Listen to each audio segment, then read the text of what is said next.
Well, welcome back to West End Resilience Live. Today we're welcoming Hugh Milward, who's Director of Corporate, External and Legal Affairs at Microsoft, and also John Carter, who's the Store Manager at Microsoft in Oxford Circus.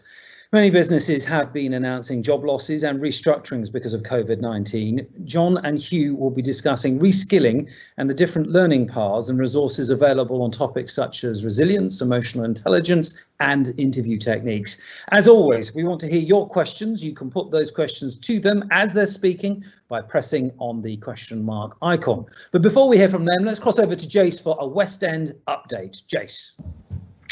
Martin, thank you and good afternoon everybody. I'm here on Regent Street, very lonely in the office actually, but there's a few office colleagues around and looking much quieter. And obviously it was a major setback last week in terms of the government announcement and some of that change of messaging. So all our focus at New West End is really how best we can support West End businesses as we go through the next 3 to 6 months, and particularly driving back some customers. Obviously cash into your businesses is really important right now. Just a couple of updates from New West End Company's side. I mean, our top focus is really to get through this immediate period. And what we're calling on really is the government to not just have a blanket 6 months, but actually, can they look at this more on a monthly basis in terms of some of the economic stimulus packages and also the restrictions, and keep an open mind to not necessarily carrying it on for another 6 months? Can we also avoid a full London lockdown at all costs to try and keep some of our sort of economy moving, particularly in central London? And also, can we see the route map out of this in terms of how we're going to move through the next 6 months and what it's going to take to perhaps release some of these restrictions, and particularly on public transport? And you'll see that we've been moving our message to our customers and colleagues that perhaps if you're not coming to the office, you can still certainly come to the West End and really do come and support you, the stores, the restaurants, the hotels through this period. We actually had a board meeting today of New West End Company, and we've agreed our top 5 areas of focus over the next 6 to 12 months. Number 1 is this extraordinary decisions around tax-free shopping, and perhaps there's still an opportunity for the government to reverse that decision, which we're obviously campaigning very hard on, that we will be the only country in Europe not to offer tax-free shopping for our customers. And we know that will be damaging not just here in London, but right around the country to the tourism and visitor economy. And many of our members are involved in that campaign, but please get in touch if you have some ideas or would like to support further in our lobbying agenda on trying to get the government to relook at that decision and reverse that decision. Also, the business rates, we're expecting the budget this November. And we've been campaigning very hard with colleagues nationally that actually we should avoid that cliff edge next April, where rates would return to 100%. So we're pushing really hard either to continue the holiday or perhaps 50% of the rates come back, but certainly going back to 100% will be really damaging to the West End and to the retail, leisure and hospitality sector. So really pushing quite firmly on that with our national colleagues. Thirdly is around Oxford Street, the proposals by Westminster Council, the £150 million commitment. We know they'll want to look again at the scale of COVID and what they need to be thinking about from an economic development perspective. But we really hope those ideas for Oxford Circus, Marble Arch, a lot of the improvements to traffic and greater space on Regent Street and Oxford Street can be brought forward and continue. So we'll be campaigning and advocating for the continuation and the start of the works on Oxford Street. And the final 2, Crossrail, we are pushing to get the earliest opening possible, which we hope will be sometime at the end of 21 now rather than 2022. And of course, business shouldn't have to pay for this overrun, which could be an extra £1 billion. And finally, we recognise we're going to have a period where there's going to be perhaps some more empty leases, some very challenging times for businesses in terms of operating in the West End. And how do we want to present the West End sort of through Christmas into next year? And my colleagues in marketing and management will be looking at that as well. So I'm conscious that was quite a snapshot of the focus of what we're up to at New West End Company at the moment. But please get in touch with myself and colleagues if you'd like some more details. We have various forums and management groups that are also engaging on that. And as I said, our top priority is to get our customers and colleagues back into the West End, particularly for this Christmas, and really support you and your businesses over this period. So today is continuation of our theme on resilience, as Martin said, and I'm really pleased we're looking at personal resilience. And actually, it's a full circle for us. We started the very first West End Resilience Live way back in March this year, and we touched on personal resilience with colleagues from Microsoft. So I'm really pleased we have Hugh and John with us today that can talk about your own personal resilience as we go quite through a very transformative period at the moment for everybody in the UK. So Hugh, over to you. Thank you. Yes, hello everybody. Thank you very much for having me today. Hugh Milward, I'm the General Manager for Corporate External and Legal Affairs here for Microsoft in the UK. But it's also a great privilege to serve under Jace on the board of the new West End company. So it's great to be involved in this.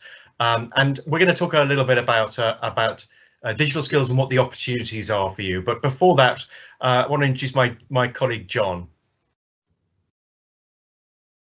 Hi everyone, I'm John Carter. I'm the Senior Store Manager for Microsoft, and yeah, thank you very much for bringing me along, Hugh, and very excited about talking about some of the opportunities we have in upskilling and reskilling in our community in London. Thanks, John. So if you turn to the first slide here, or rather the next one, you know, I think that we've built a suite of resources for people to use during this period, and I'm going to go through a little bit of what that means, but also why we've done it.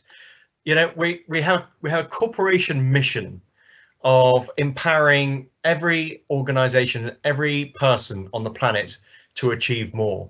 And, you know, part of this is about how and for how long we've been committed to closing this skills gap, this opportunity gap, you know, helping everybody to gain the skills, the knowledge and the opportunity to succeed in an economy which is increasingly digital. And next slide, if you look at, you know, what the opportunity looks like, practically overnight, COVID-19 has made an already widening skills gap exponentially wider. You know, the impacts of the pandemic are disproportionately affecting the very same communities that we've sought to reach for decades. You know, those are unreached and underserved by technology, and people who are in the most vulnerable communities. The need for this work is more important now than ever, and we must do more and we must do faster. If you move to the next slide, I mean, really, I think the COVID-19 health crisis has created, you know, first a global economic crisis, forcing tens of millions of people out of work globally. You know, on top of globalization and automation, the most vulnerable now must deal with the impact of losing their jobs or businesses due to COVID-19. And some jobs lost may not come back or not come back fast enough to meet demand. The second challenge is that jobs that do come back will probably look a lot different. You know, people will return to an even more digital economy. You know, there are plenty of people, and myself included, whose job has really become completely digital. You know, we've seen 2 years worth of digital transformation in just 2 months at the beginning of this epidemic, this pandemic, due to the social distancing practices implemented here in the UK as a response to COVID-19. And this accelerated digital transformation means both old and new jobs will require more digital skills. You know, many jobs will continue to be remote for the foreseeable future, and other jobs will be more tech enabled and will require employees to have some level of digital fluency to be able to get on and to succeed in these roles. And thirdly, you know, this is an intensifier. The pandemic is intensifying a skilling challenge for individuals and employers alike. People who've lost jobs will need to gain additional digital skills to find a new job, and employers will need to upskill current employees and or quickly hire new employees with more digital skills. You know, if the world fails to take significant action today by the private sector and of course by governments to stem this grave economic impact of unemployment, it will result in accentuated economic disparity and significant skilling gap across a broader set of the population. And this impact will go beyond the workforce, create a systematic effect on the ability of companies, industries, and even countries to be able to effectively respond and recover, let alone rebuild their economies in a post-pandemic world. And so if you move to the next slide, what we've done is we've brought Microsoft, LinkedIn, and GitHub together to commit to a cross-company approach to help 25 million job seekers in 2020 to gain new skills for more digital and for a more resilient post-pandemic economy. So that's our goal. I'm going to go through a little bit on how we do it. If you move to the next slide, we can't really do this alone. This needs to be done in partnership. This partnership is really between tech companies and employers, charities, and other non-profit organizations, and of course government agencies. We're working very closely with DWP and Job Centre Plus to offer all of the courses that I'm going to go through in a minute through job centres as well, to make sure that they're available to everyone. So if you go to the next slide, you see really where we're looking at. We're looking at effectively a ladder or a progression through from those referenced at the top here who've never used computers before. How do you find a route in for them? Right through to improving basic office and productivity skills, looking at specific pathways into resilient careers, and then looking at some of those what some people call soft skills and other people call hard skills, which are around interview technique and some of the tools that will help you to get on in your careers. And then right through to those really detailed technical skills that include industry recognized credentials. Now all of this is free. We're charging a nominal $15 for the exams for the highly specialized technical qualifications, but we're going to come on to those in a minute. So let's have a look at the learning paths and what we're really looking at here. So if you move to the next one, the first is digital literacy, and here we're talking about a range of skills in a range of languages, and I think this is incredibly important for London, is that we've got these kind of skills available in a whole range of different languages that allow you to really understand or have an introduction to digital content. Again, this is platform agnostic. Some of this is related to Microsoft, but the vast majority of it is completely platform agnostic. And this is designed to really help you to improve your digital literacy. In addition to that, a range of other skills, digital fluency and productivity on the next slide.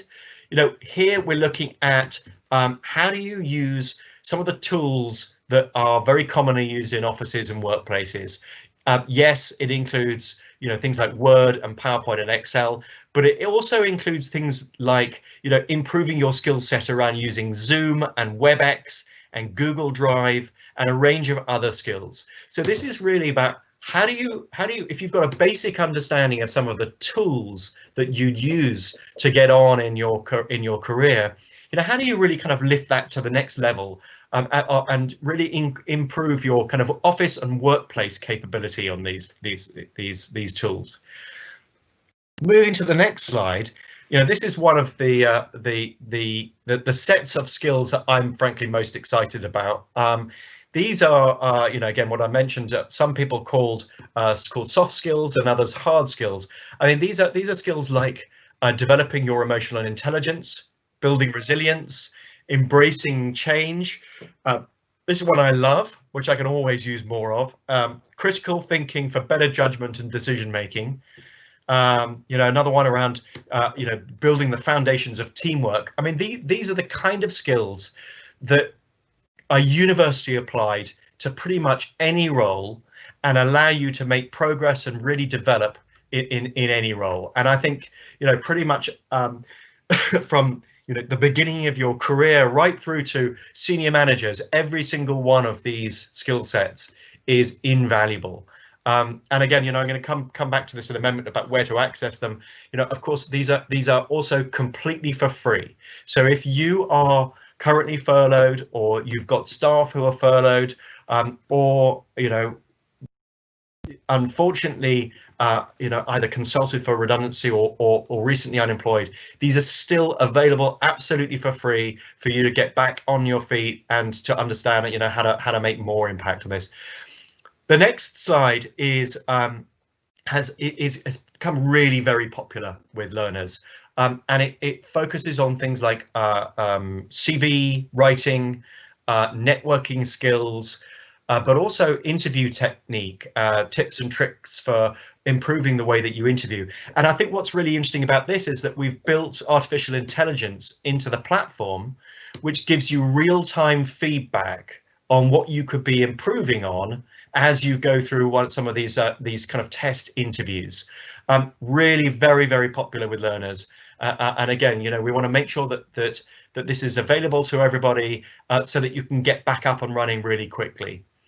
So those are 4 kind of foundational sets of learning. I mean, each one of those is several hours worth of learning in put up, you can pick up and put down, consume at your own pace, digitally delivered through a browser or even a mobile phone. You can access all of these through your mobile phone, so no need to have a PC or anything particularly fancy. So on the next slide here, what I'm going to take you through here are 10 highly in-demand roles. So now what we've done is we've looked at the data from LinkedIn's what they call the economic graph, and through the kind of pathways that we're seeing employers use around Microsoft Learn to really understand the key workforce trends, the emerging skills gap, the in-demand technical and product skills, and the most in-demand jobs globally that use digital. Okay, and what we've done is we've mapped out what is the learning path into these 10 roles. So these are sustainable roles. These are roles that we think that if you develop these skills, you for a long time, I mean for years to come, will put you in a really good position to be able to get employment. And so we've crunched the data. This is what it's telling us. And so I'm going to take you through what these 10 paths will look like, just to give you an indication. Again, as I say, you can learn at your own pace. You can pick it up, put it down as you want. Okay. These paths are they represent the highest number of job openings that are available right now. They've got a strong growth rate. They pay a living wage. They can be obtained without a degree, and you can do all of the learning for them online. Okay, so just as an introduction, if you look at the next slide here, these are the 10. I'm going to go through them just briefly. For each of these, job seekers will have access to rich content from LinkedIn Learning's library of courses, all taught by industry expert instructors, and allowing job seekers to move through the content, with considerable ease. And really, at the end of this, you get a learning certificate as well that you can put on your CV or whatever. So just rapidly as I go through this, the first is customer service representative. Here, kind of learning customer service skills, problem solving skills, learn how to de-escalate challenging situations. You can see the value of this across everything, including retail. You're learning really essential skills here, but also puts you in a really good position to become a customer service specialist. Second one here is sales representative. How you could be a trusted partner in the sales process, how to kind of hone or focus your interpersonal or your soft skills here. And what we see here is that a lot of vacancies. I know there's a reference there to Australia. Forgive me if that's it's come out. Fantastic. Lots of availability here. as we go into the future. And not just in retail either. I know there's a big focus on retailer, but you can take those skills you developed in retail and transfer them to other sectors using this course. The next one is project manager. You know, again, as you're developing your skill set in retail or in wherever, actually your ability to operate projects incredibly valuable to employers. Always on the lookout for strong project management skills. The next is financial analyst. You know, again, how do you understand and how do you interpret financial statements? How do you perform a basic analysis of financial data? These kind of skills are incredibly valuable in so many roles, put you in a really good position for finding employment. The next one is a digital marketing specialist.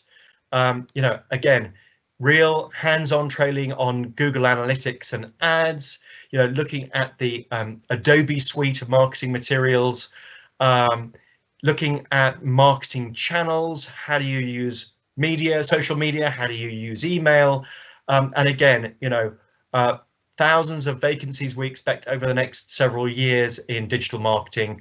You can get your skills here for free. The next one here is graphic designer. I mean, you wouldn't necessarily expect this to be, you know, one of those heavily digital roles, but of course it is. You know, graphic design is all done online now. It's all done using digital. And so how do you take your skill set with your creativity, and how do you learn the digital skills to be able to really allow you to flourish in graphic design? Again, another one of these roles that we think has got real legs to it, is going to be required for years and years to come. So those are 6 very strong pathways into careers. The next 4, which to make 10, are kind of deeper technical skills. If you move to the next slide there, you know, these are again all of the learning through digital. But if you're looking at a you know, much more narrowly technical focused skills or career role, you know, these are 4 that are really valuable here as well. The first is IT support technician. Really here you're developing your competencies in high demand analysis tools, you know, communication, teamwork, problem solving, you know, those kind of understanding of the way in which data is analyzed and how you can get insights from that data. You know, so many companies looking for the way in which they understand their own data and how they turn that to their advantage. The next one here is software developer. You know, this is an introduction to the programming skills needed for a career as a software developer. All available here, 29 hours of learning in total. So not an insignificant amount of learning. Again, qualification available at the end of it. The next one here is IT administrator.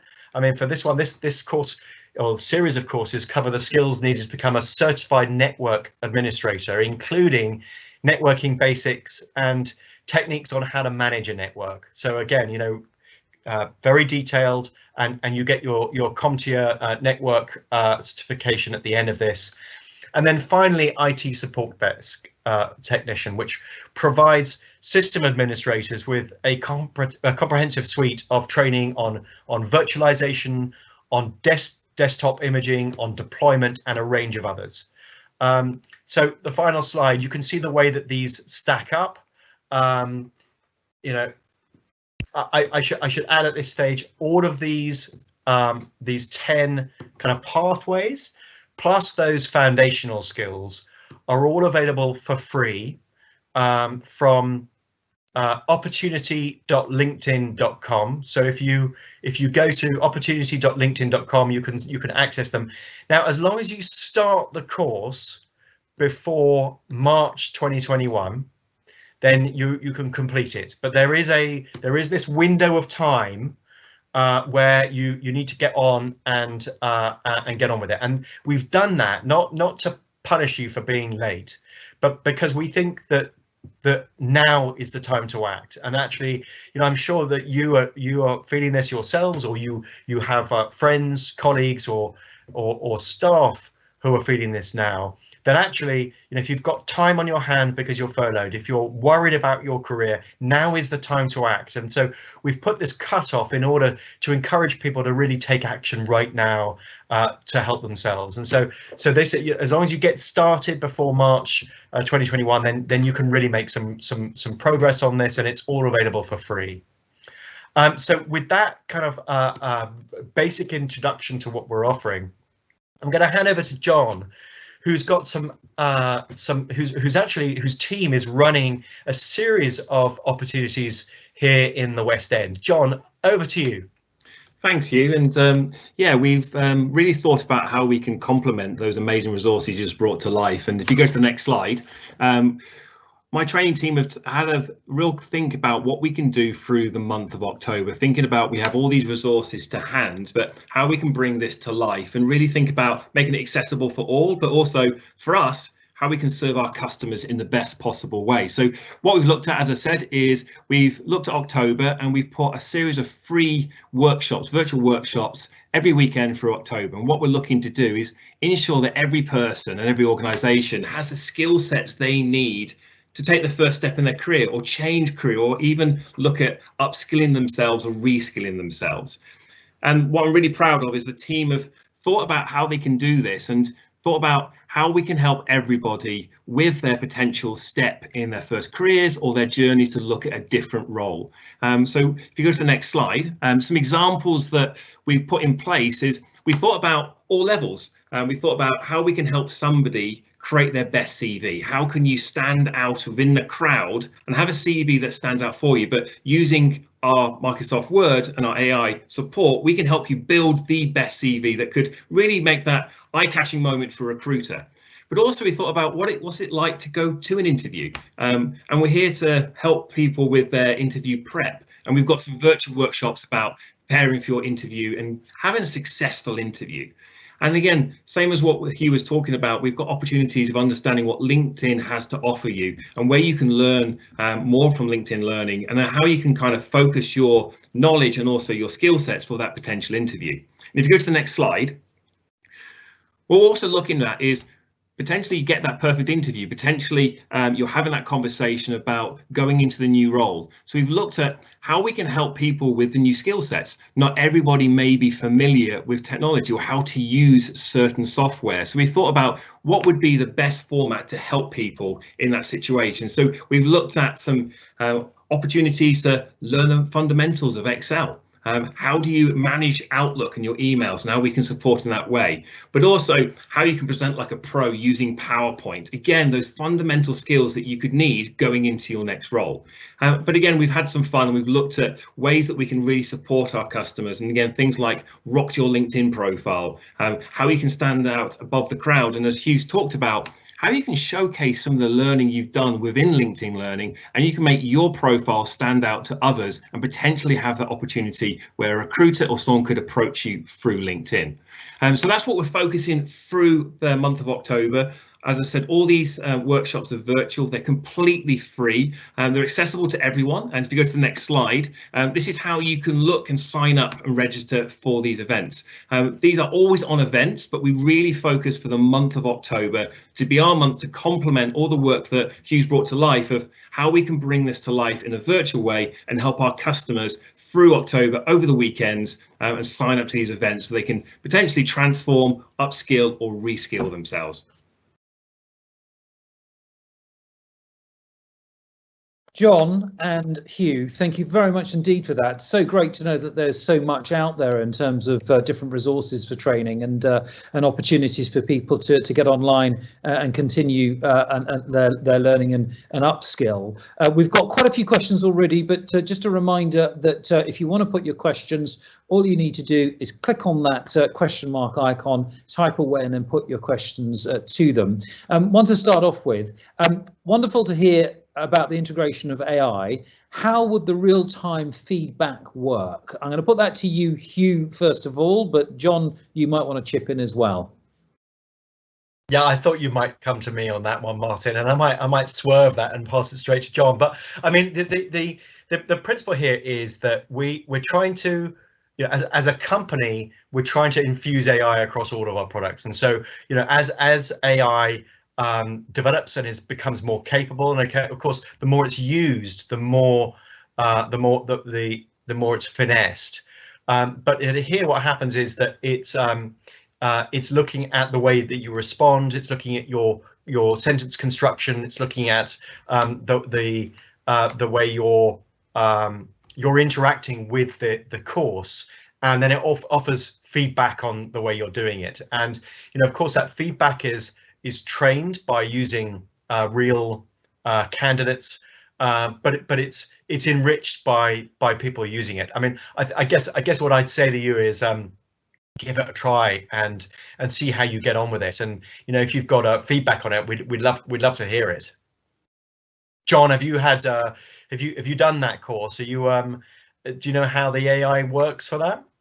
I would like to say I have done the course, but no, I haven't done the course. But I do know how it works within some of our programs like PowerPoint, Word, etc. Which, if you've ever used PowerPoint lately, having the ability of suggestions and learning as you're building a presentation, it's an absolute godsend sometimes, where you can be stuck and you're looking for trying to have a presentation that pops out, and thanks to the AI learning, it can understand what you're trying to create and give you suggestions. So from a novice with PowerPoint, all of a sudden, thanks to technology, I can make it look absolutely incredible. So it's a real benefit that way. That's probably the best way I use it every day anyway. John, I have some presentations I'd like you to work on, if that's okay. I'll get your email and send them over before we finish today. Feel free to say no. One here from Alex. Are these tests and qualifications recognised UK-wide and an obvious benefit to your CV to employers? I'm going to put that to Hugh first, if that's okay. Yes, they are. That absolutely they are. And these are universally recognised qualifications. The CompTIA, I think what's we put a lot of attention to, for example, when we run an apprenticeship program, and we have apprenticeship vacancies available right now, I should add, we make a lot of effort to map the qualifications associated with the apprenticeship onto the QCF, the qualifications and curriculums framework run by the QCA, the Qualifications Curriculums Agency here in the UK. And so yes, these qualifications are recognised. I think the important thing is also that they're recognised by employers, and that's the most important thing. It could be recognised by whatever government you like, but if it doesn't have value for employers, it's not really useful.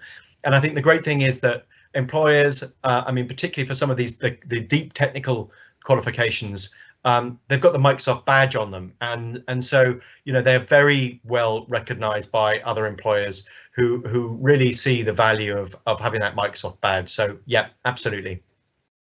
John, anything to add to that? Yeah, I think that, as Hugh's highlighted, is definitely recognised by employees, but also it's the opportunity of standing out against others as well, because you have this resource and it shows the investment you've put in for your self-development and readiness for that potential next role as well. Okay, we've got another one here who has remained anonymous. And just a reminder, you can put your questions to them just by clicking on that question mark, and you put your name in if you want to, but you don't have to. The question is, you've spoken a lot about job seekers and reskilling and upskilling for new jobs, but do you think companies should be investing more in upskilling and reskilling existing staff? Yes, is the absolute definitive answer. I mean, without a shadow of a doubt. There's this great fear that a lot of companies have, which goes along the lines of what happens if you train your staff and then they leave, particularly then they leave and they go to a competitor, then, effectively you become the training program for your competitors. But I guess the flip side of that is, well, what happens if you don't train your staff and they stay? Then you're in real trouble. And so, this principle that companies should be investing in the training and development of their own people is absolutely 100% right. And I think, from the position of someone who's on the board of the Microsoft here in the UK, we pay a lot of attention to creating a culture in the company that we call a learn it all culture, rather than a know it all culture. And it's really built from this principle that if we go through thinking that we've got all the answers, we're never going to look around. We're never going to understand what we're missing. We're never going to look at a problem from another different perspective.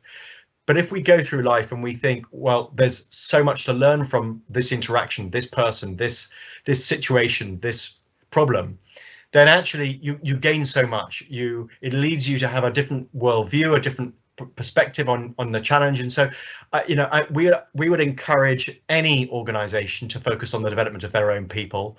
Again, the skills that we've offered here, there's nothing stopping you as an employer from encouraging your own people to access them. They're primarily focused on those who are actually job seeking, but there's so much there that's really valuable for people who are in work and want to improve themselves. Without a doubt, companies should be training their own people. And the other thing, I suppose, to add to that, not that it's for me to have my opinion on these things, but if you are thinking about working for a company and they offer you a great training program, then that is going to be a more attractive company to go and work for. Companies which don't offer those training programs are likely to attract less good people. I don't know whether there's anything else you want to add on that subject, John, before we move on to the next question. No, I think Hugh brought that to life perfectly. One here from Jamie. Apologies for quite a general question, but are there any industries that you think won't be able to adapt to a more digital workplace as easily as others during the pandemic? I think there are going to be quite a lot of industries that will struggle to adapt. I mean, I think the first is where either the industry culture or the particular company culture is one that is slow to embrace change. And again, I mention the word culture because I think so much of what we're talking about here is about culture. It's about how do you infuse a culture of interest in the new. How do you kind of encourage your own people to be inquisitive and asking questions, and kind of pausing before making a judgment, constantly trying to learn more. And I think it's those organizations, those industries that are kind of slower to embrace that change are the ones that are going to struggle most. But if you look at the way in which technology is now spreading across all of business, I mean, it's kind of T-shaped, I think, in some respects. And you've got the vertical element of the capital T, which is the kind of the vertical sector, the tech sector, as it were. But the horizontal bar at the top of the T really is the way in which technology is infused across every job now. And there's so much of what I'm a retailer at heart. I cut my teeth at McDonald's and Starbucks. And there is so much of these roles that require a proper understanding of the way in which you manage things using digital. And so, retail is absolutely at the cutting edge of the ability to use digital. It's those that are slowest to embrace it, are those and to innovate that will struggle the most. John, anything to add? Yeah, I think as Hugh said, I think it's the opportunity to innovate and invest in the potential future. I think we have to think about where our customers are and where we can meet our customers, and that's the open-mindedness and the forward thinking of where companies need to be going forward.